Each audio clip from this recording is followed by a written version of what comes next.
The sounds of words. Onomatopoeia in English. Hello everyone.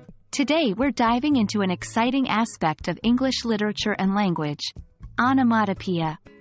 This fun-to-say word represents an essential concept in literature, making texts more vibrant and illustrative.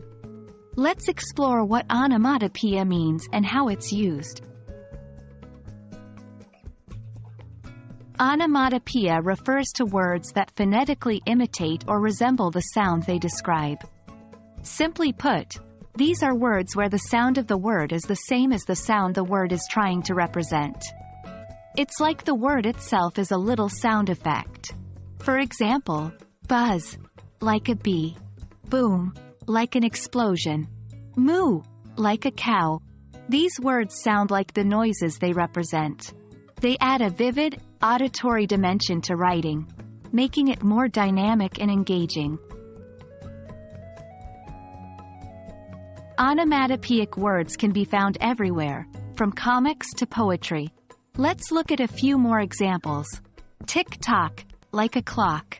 Rustle, like leaves or paper. Splash, like something hitting the water. Whack, like hitting something. Roar, like a lion or loud noise. Can you think of the sounds these words are imitating? The next time you read a story or a comic, pay attention, and you might notice these words painting vivid auditory pictures. Onomatopoeia is not just a fancy literary device, it serves specific purposes. 1. Creates imagery. These words help readers or listeners visualize a scene better by providing an auditory aspect. 2.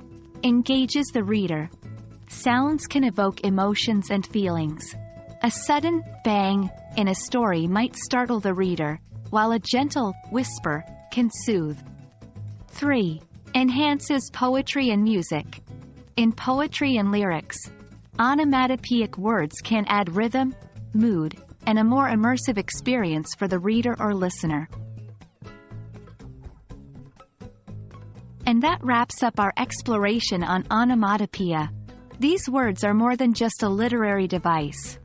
They're a way for writers to connect with their readers on a sensory level, bringing stories, poems, and even everyday conversations to life.